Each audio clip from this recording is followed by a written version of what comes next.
Welcome back to the 5 subscribers that I basically begged.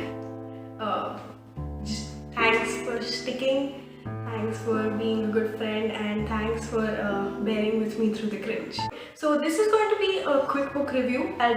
Which means that I'll be wrapping this up in about less than 5 minutes, or maybe around 5 minutes. That's about it. So since I haven't started annotating any books yet, you'll have to bear with me. Not like anybody's watching, but like you'll have to bear with me until I finish. I haven't annotated any of the books I had read before this either, so I will start annotating for my next book. So until then, you'll have to bear with me while I make short reviews. So this is going to be in 5 minutes or less. For the next book that I read, however, I will be annotating it and I will be making 2 separate videos. So one will be a short review just like this one.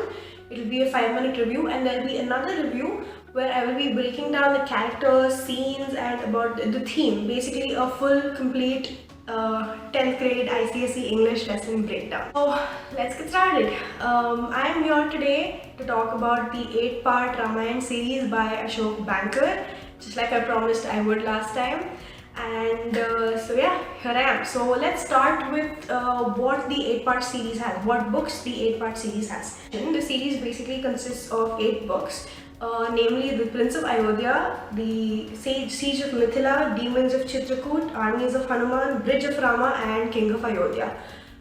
This was just 6 books, I know, but this was originally what the series was supposed to be. It was supposed to be just 6 books. So as I said, the series was supposed to be just 6 books, but the fans wouldn't have it because Banker did such a great job with the first 6 books that everybody was like, you have to, write 2 more books. You have to make it an 8-part series. This has to have like a good conclusion, because the 6th book ends at the war at Lanka, and then Rama comes back to Ayodhya with Sita, and as we all know, stuff gets a little messy after he comes back to Ayodhya, which is why usually during the retellings of the Ramayana we usually stop at the war of Lanka. But I'm not going to talk about this any further to avoid I'm just not going to comment about it.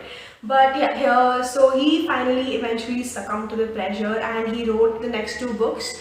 And I am so glad he did, because the next 2 books makes the series complete. Otherwise it feels like an incomplete meal or food, which we all know can be super frustrating. So the reason he wrote when he wrote the 2 books, it was super bingeable. That's all I can say. So to say that he tread carefully when he wrote the last 2 books is an understatement. The 2 more books he wrote were namely The Vengeance of Ravana and The Sons of Sita. And so now I will get to the observations I made about the entire 8-part series in a whole, because all 8 books are really hard to cover. However, if you do want me to make a video about that, you can drop some comments down and I'll consider it. So the book is very descriptive, at times a little more than necessary, but there are no regrets about this because he's beautifully described it, and one thing he knows to do perfectly is to establish the setting of each scene. So this is why the descriptions come in handy, and when you read the book is why you'll know that even though the description can be extremely long, it's necessary. So Banker is no doubt a gifted writer. Once you pick the book up, you will not be able to put it back down. Trust me, take my word for it. But you will not be able to put the book back down. And there are so many plot twists, so many cliffhangers, and it's a culmination of so many genres that it can cater to you no matter what your taste of books is. So you can either like thrillers, or maybe mythology, or fact, or fiction, or romance, or even science fiction, and he delivers. He's got you covered. Definitely not an accurate retelling of the Ramayana, to say the very least, but it's definitely really great. It's a good read for you if you like escapism as much as I do, because it's sort of like the Harry Potter and Lord of the Rings trilogy. So my camera just gave up, so I have to start filming this way. But one thing is for sure, if you can't enjoy the work of art for the retelling that it is, for the fresh perspective that it gives you, if you're not ready to delete all the preconceived notions that you already have of the Ramayana in your mind, this book is not for you. So that's about that. It's in the end, it's a work of fiction, a retelling, and that's about it. There's nothing else to it. So you should be able to enjoy this with with no bias, basically. The best part about this book is the fact that the forewords are written by Banker in such a way that he explains to you that certain parts have not been faithful to the epic.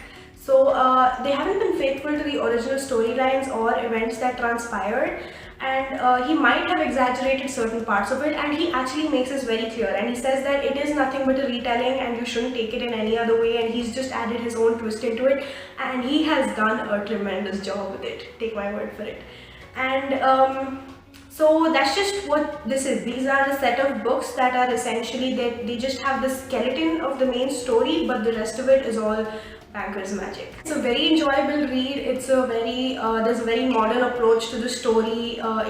Even though it's a very modern retelling, it still upholds the various factors that makes Ramayan the Ramayan that we all love today.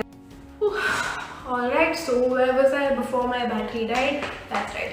Okay, so very beautifully written, although there are various magical and surreal ongoings, it still boils down to science and logic in the end. So there's this one instance where one person is at war with the other person, and this army general notices that, I'm not going to give you the names of the people because it's going to spoil the book for you, but so he notices that this person who's shooting the arrows at the other person is dipping the arrows in his own blood and then shooting them.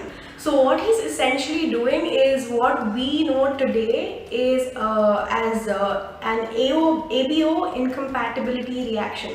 So this is when your immune system attacks the transfused red blood cells, and this can prove to be extremely fatal to you. So coming to almost the last part, so here's one thing I personally really liked about the book. It has some insanely strong female protagonists. Like, they are so wonderfully portrayed in the book. So Sita, Kaushalya, Urmila, Kaikeyi, even Mandodari, you're so caught up in each person's story that it leaves you wanting more. And that's exactly what Banker delivers. And there's this one page, I think it's a conversation between Kaushalya and Urmila. So I'll link it below in the description. So Urmila asks Kaushalya if it's okay for her to lend her opinion on a matter that is being spoken about in the Sabha, in the courtroom, and Kaushalya gives her such a beautiful answer. It's so well worded, it had me in tears. So I will link it down in the description below. I recommend all of you to go read it, and then maybe you'd want to read the book. So well written that I have to warn you that once you pick the book up, it's 8 books, mind you, about I think 600 to 700 pages on average each book. You will not be able to put it down. It's so addictive. It's wonderfully written. So I will link the websites where you can buy them below in the description.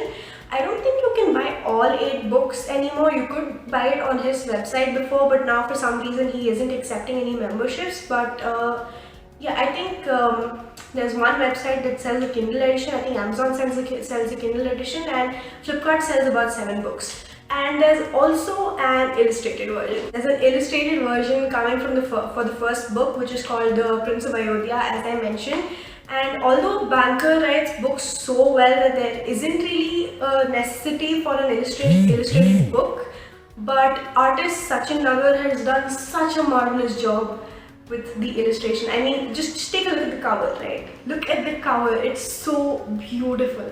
It's so well made. I mean, oh man, I cannot imagine what reading an illustrated book would be. So if you like the 8-part series, I think it would be a sin to not want to buy the illustrated cover and read it. So I have linked that down in the description below too. I haven't read it either. So if anybody manages to get your hands on them, let me know where you got it from. If not, for the site that I do link below.